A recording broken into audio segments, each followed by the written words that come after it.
Welcome to UPSC Delhi. चलिए अब आज का फिज़िकल ज्योग्राफी का रिवीजन हम लोग स्टार्ट करते हैं।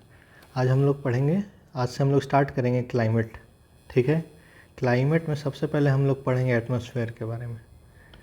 एटमॉस्फेयर का कंपोजिशन क्या है और स्ट्रक्चर ऑफ एटमॉस्फेयर क्या है।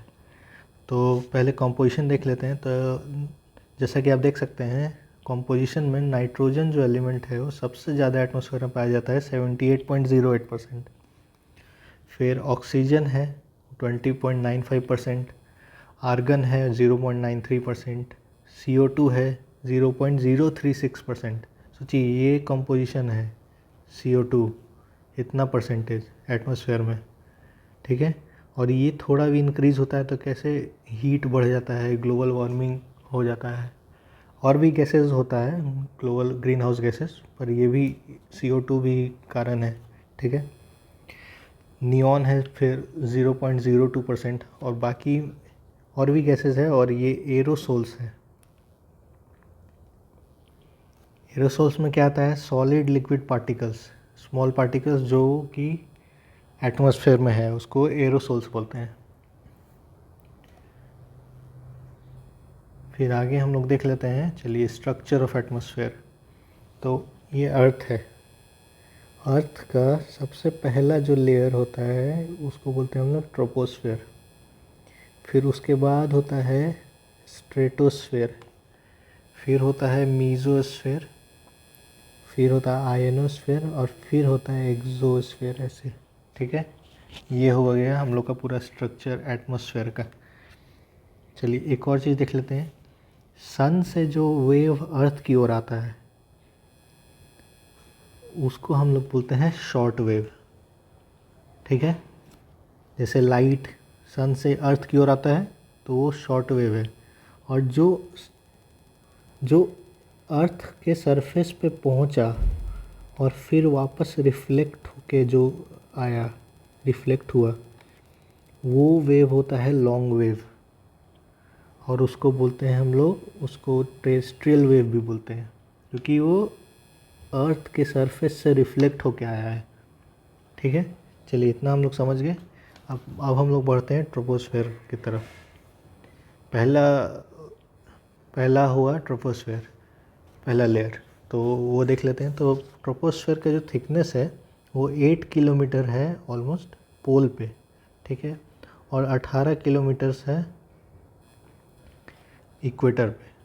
क्यों है, क्योंकि कन्वेक्शन वहाँ पे हीट ज़्यादा रहता है और ग्रेविटी का भी रोल है इसमें।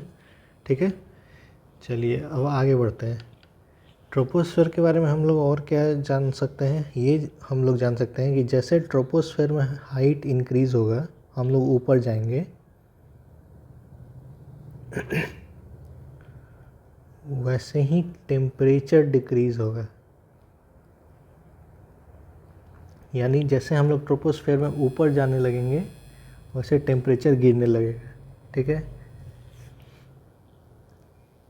तो इसको हम लोग क्या बोल सकते हैं, ट्रोपोस्फेयर में height is inversely proportional to temperature. Height बढ़ेगा टेम्परेचर घटेगा। ठीक है, यानी ये जो प्रॉपर्टी है ये क्या चीज़ को मिमिक कर रहा है, एल्टीट्यूड को मिमिक कर रहा है। एल्टीट्यूड में भी जैसे जैसे हम लोग पोल की तरफ जाते जाएंगे वैसे वैसे टेम्परेचर घटता है। तो ठीक है, तो ये बोल सकते हैं हम लोग कि ट्रोपोस्फेयर मिमिक्स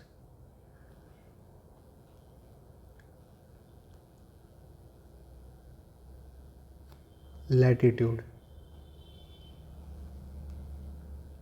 ठीक है,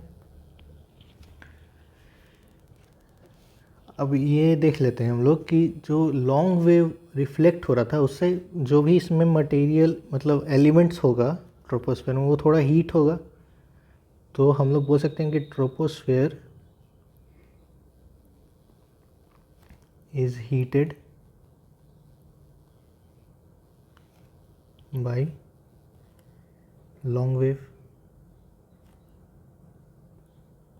ठीक है, इसी कारण थोड़ा हम लोग का जो नियर एटमॉस्फेयर रहता है, हम लोग जैसे अर्थ है और यहाँ पे मान लीजिए ये एक इंसान खड़ा है, तो इसको जो टेम्परेचर मिल रहा है वो कैसे मिल रहा है, जो रिफ्लेक्ट होके हीट आ रहा है उसी से तो टेम्परेचर ऐसा है ना हम लोग के सराउंडिंग में, ठीक है।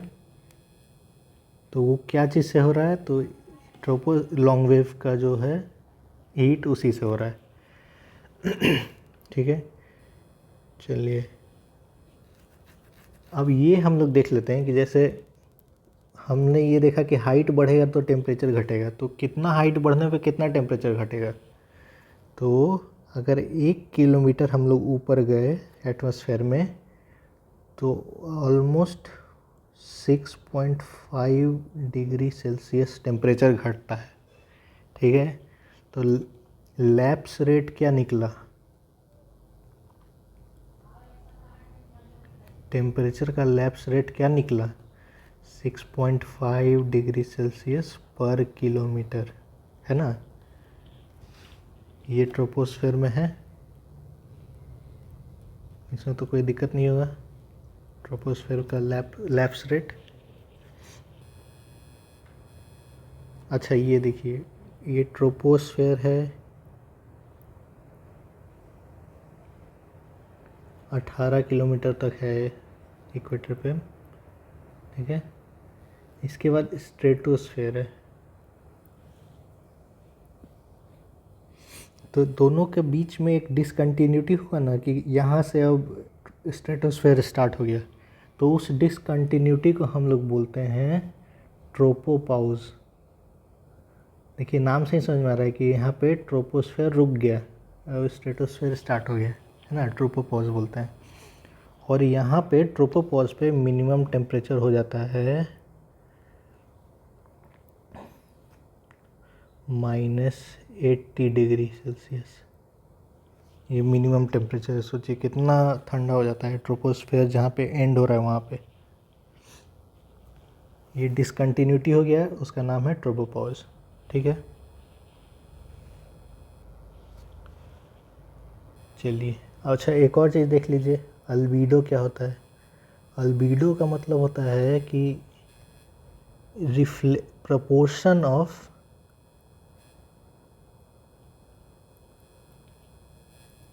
Sunlight reflected. तो आप सोचिए एक जगह इक्वेटर है और एक जगह पोल है, कहाँ पे ज़्यादा सनलाइट रिफ्लेक्ट होगा, पोल पे होगा, क्योंकि यहाँ पे बर्फ़ है पूरा वाइट वाइट आइस है पूरा, तो वहाँ से सनलाइट ज़्यादा रिफ्लेक्ट होगा। तो यानी ज़्यादा प्रोपोर्शन में सनलाइट कहाँ रिफ्लेक्ट हो रहा है, पोल पे। तो अल्बीडो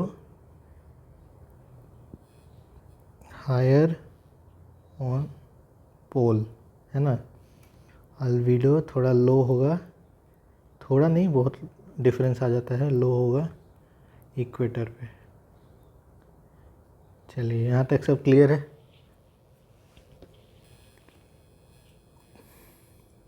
हम लोग बढ़ते हैं सेकंड, स्ट्रेटोस्फेयर पे। स्ट्रेटोस्फेयर का थिकनेस क्या होता है, 18 to 50 किलोमीटर्स,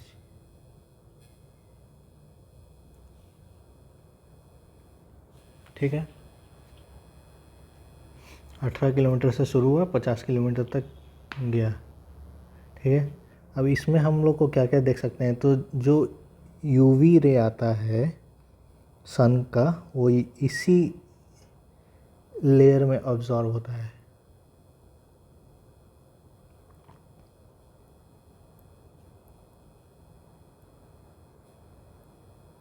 ठीक है। इसका मतलब क्या है कि ओजोन का प्रेजेंस है, ठीक है। इसका मतलब क्या है कि ओजोन फॉर्म होता है इस लेयर में, ठीक है, सनलाइट के प्रेजेंस में। चलिए इतना चीज़ हम लोग को पता चल गया। इसमें एक और चीज़ है कि जो हम लोग टेम्परेचर का इन्वर्जन देख रहे थे हाइट को इंक्रीज़ होने पे, इसमें उल्टा होता है कि जैसे जैसे हाइट बढ़ता है इसमें हम लोग जैसे जैसे ऊपर जाएंगे वैसे वैसे टेम्परेचर बढ़ता है। क्यों बढ़ता है? क्योंकि ओजोन लेयर रहता है और ओजोन लेयर एब्जॉर्ब करते रहता है यूवी रेज को, तो जितना ऊपर जाते जाएगा उतना ज़्यादा ओजोन लेयर रहेगा, उतना ज़्यादा हीट होगा। ठीक है, और इसका मैक्सिमम टेम्परेचर देखिए, हम लोग -80 डिग्री तक पहुंच गए थे स्ट्रेटोस्फेयर जहाँ पे स्टार्ट हो रहा था, तो उसको हीट होते होते मैक्सिमम ये जाता है 0 डिग्री सेल्सियस तक। ठीक है, चलिए अब तीसरा देख लेते हैं, मीजोस्फेयर। हाँ, अब स्ट्रेटोस्फेयर है और ऊपर में मीजोस्फेयर है, तो इसके डिसकंटिन्यूटी को क्या बोलेंगे? जहाँ पे स्ट्रेटोस्फेयर ख़त्म हो रहा है और मीजोस्फेयर शुरू हो रहा है, उसको बोलते हैं हम लोग स्ट्रेटोपॉज। ठीक है, चलिए अब मीजोस्फेयर में आगे बढ़ते हैं। मीजोस्फेयर का थिकनेस है 50 किलोमीटर्स टू 80 किलोमीटर्स। ठीक है, इसमें बहुत कम गैसियस एलिमेंट्स प्रेजेंट होता है, मॉलिक्यूल प्रेजेंट होता है।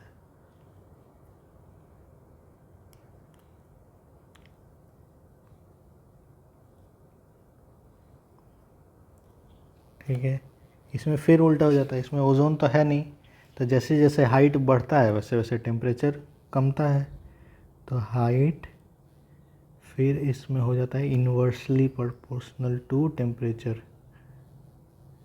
ठीक है, और ये है कोल्डेस्ट लेयर है एटमॉस्फेयर का। अभी तक हम लोग क्या देखें, -80 डिग्री तक गया है टेम्परेचर। इसमें क्या होता है कि 0 डिग्री आ गया था, ऊपर जाते गए स्ट्रेटोपॉज तक गए, तब तक में 0 डिग्री आ गया।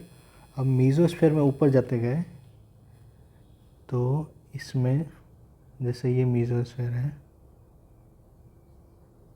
ठीक है, और इसके ऊपर है आयनोस्फेयर, तो यहाँ जाते जाते तक -90 डिग्री सेल्सियस हो जाता है मिनिमम टेम्परेचर। ठीक है, अच्छा इस लेयर को क्या बोलेंगे, डिसकंटिन्यूटी को? मीजोपॉज।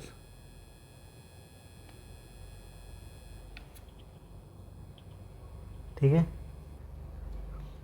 अब इतना ये ठंडा है, सोचिए -90 डिग्री सेल्सियस है, तो यहाँ पे सब एकदम फ्रीज़ हुआ हुआ रहेगा, जो भी मॉलिक्यूल्स एलिमेंट्स होगा इस लेयर में वो फ्रीज़ हुआ हुआ रहेगा।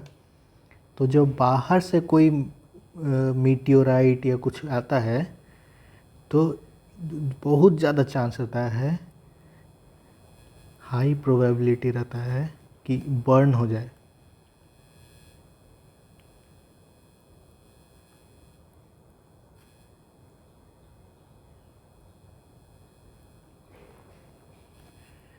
क्योंकि फ्रिक्शन हो जाएगा, सोचिए उतना स्पीड में मीटियोराइट आ रहा है और यहाँ पे जितना भी मॉलिक्यूल्स है सब एकदम फ्रीज़ हुआ हुआ है, तो फ्रिक्शन होगा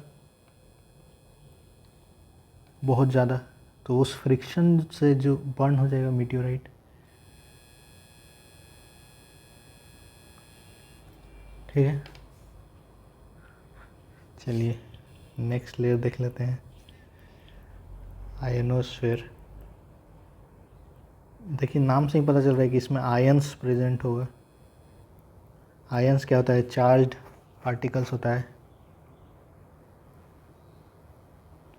ठीक है,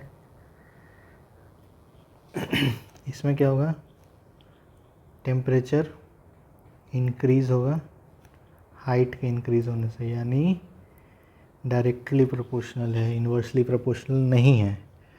ठीक है, इसका क्या इम्पोर्टेंस है, ये जो अर्थ से रेडियो सिग्नल आया,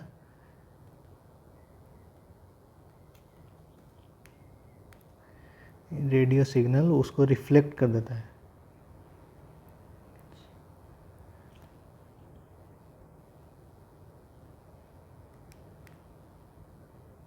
ठीक है, इसका इस लेयर का यही इम्पोर्टेंस है, रेडियो सिग्नल जो अर्थ से ट्रांसमिट हुआ उसको रिफ्लेक्ट कर देता है। चलिए इसका थिकनेस देख लेते हैं। इसका थिकनेस है 80 किलोमीटर्स टू 640 किलोमीटर्स।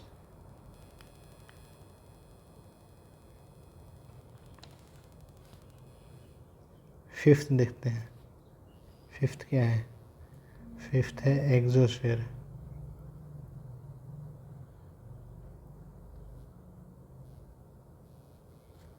इसका थिकनेस क्या है? 640 किलोमीटर से लेके 1000 किलोमीटर तक। इसमें भी टेम्परेचर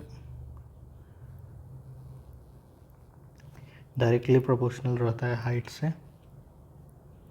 अभी तक हम लोग 5 लेयर पढ़े, 5 में से 3 में डायरेक्टली प्रोपोर्शनल है, 2 में इन्वर्सली प्रोपोर्शनल है।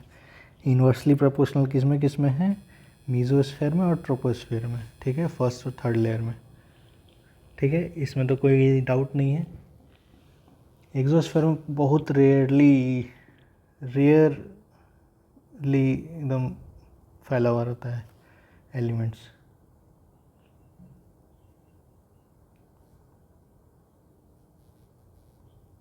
ठीक है,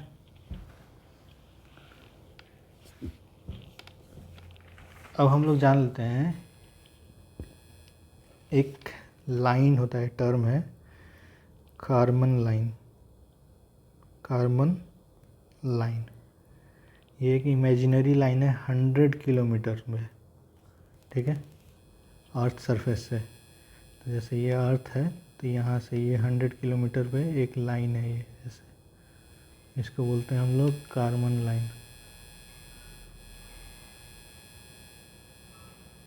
ये क्या चीज़ के लिए काम आता है? तो ये डिफरेंशिएट करता है इसको इनर एटमॉस्फेयर को आउटर एटमॉस्फेयर से। मतलब 100 किलोमीटर के बाहर हम लोग बोल सकते हैं कि आउटर एटमॉस्फेयर है, और 100 किलोमीटर के अंदर इनर एटमॉस्फेयर है, ठीक है। तो कार्बन लाइन के टर्म्स में आयनोस्फेयर प्लस एक्सोस्फेयर को हम लोग बोलते हैं थर्मोस्फेयर,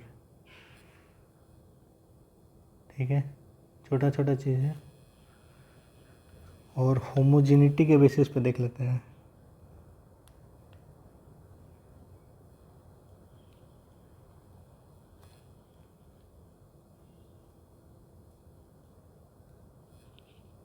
ठीक है, तो होमोस्फेयर हो गया और हेट्रोस्फेयर हो गया, ठीक है। होमोस्फेयर में क्या हुआ? Troposphere plus stratosphere plus mesosphere, इसको बोलते हैं होमोस्फेयर। और हेट्रोस्फेयर में क्या आ जाएगा? सोचिए, आयनोस्फेयर प्लस एक्सोस्फेयर, ठीक है। यही छोटा सा एक टॉपिक था, ये हम लोग आज कवर कर लिए। अब इसके आगे हम लोग पढ़ेंगे नेक्स्ट वीडियो में। Thank you.